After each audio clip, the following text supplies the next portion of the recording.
Is Asad Umar. He's the Minister of Finance for Pakistan. As we all know, this is a new government and it is in the midst of committing to a new strategic future, prioritizing the building of human capital. Asad Umar, the Minister of Finance for Pakistan.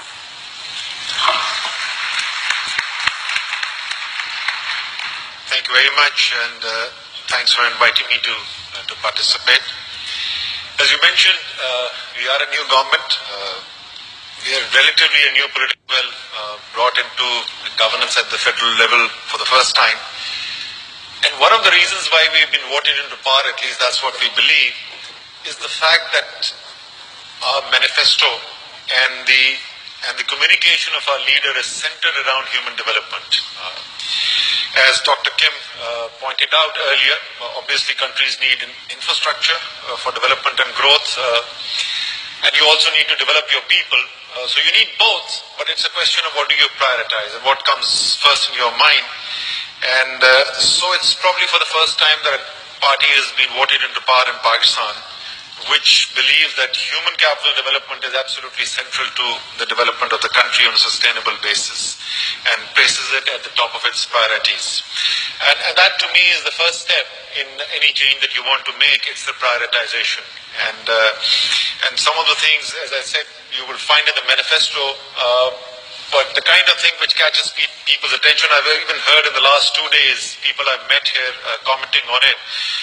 The first speech of the Prime Minister, he spoke at length about the problem of stunting and how it's limiting the potential of Pakistan and the need to address it.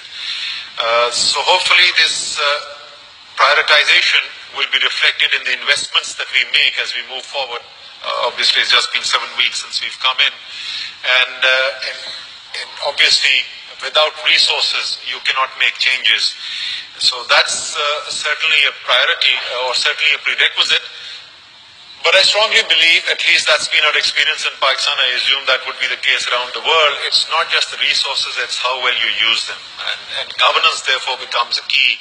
And even though we've been voted to power for the first time in the center, our party did hold a provincial government. One of the provinces was run by us 5 years back. We voted in power there. And our experience there showed how critical the governance changes are. And I'll mention some of these as I go along. It may seem very rudimentary, very simple to you, but in the case like Pakistan, small changes can have big impacts. Let me talk a little bit about the health area and what we need to do or what we're planning to do in order to improve the outcomes that we are seeing in the health area. Clearly, neither in education nor in health do we see the outcomes that the people of Pakistan really deserve. In the area of health, one of the principal decisions that we have made is to reprioritize. One is to increase the resources, which has to be done, but even then, obviously, we'll have finite resources at our hand. And we have seen, and that's the reflection of the kind of elite capture of society and policy making that you see in Pakistan, a disproportionately high budget allocation for tertiary healthcare compared to primary healthcare. And as in the Human Capital Index of the World Bank rightly emphasizes, it's those investments in primary healthcare which have the much greater impact on the lives of most of the people, particularly the children who are the future.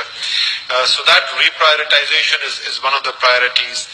The other thing that we had done in the province, and now we're rolling it out at a federal level, is a health insurance scheme. We call it an Insaf health card, Insaf being part of the name of the political party that we have. It means justice. And it's a healthcare scheme which has been very effective in not just basically giving the power of decision making into the hands of the consumers. So using the same government budget, but providing it through the demand side rather than the supply side, which is traditionally the way things have been done. And that has a very powerful impact because the consumer then acts as the principal agent of accountability, and it improves performance because if you don't perform, you don't have patients coming in. And I think that's also a major part of the governance reform that needs to be made. Instead of the bureaucrats deciding how much money will go where, if we put more and more money into the hands of the people and the consumers and let them decide, it can have a really positive impact. The other change that on the health side we need to make is there is not enough attention given to nutrition. and we're looking at school nutrition programs. Some have been launched at a limited level, but that's an area that needs to be increased.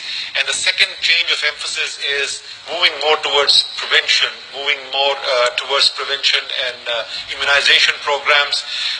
Melinda Gates is here. The Gates Foundation has worked very closely with Pakistan with a very, very successful polio program, or a polio eradication program.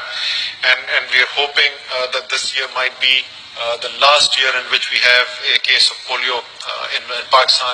So other immunization programs of similar nature have to be prioritized because they have a very, very strong impact. On the education side, obviously you need more schools. There are a lot of children who are not in school. And in particular in Pakistan, the gender disparity increases tremendously as you go from primary schools to secondary schools. And the reason for that are the social conditions in Pakistan, particularly in the rural areas where girls cannot travel far from home.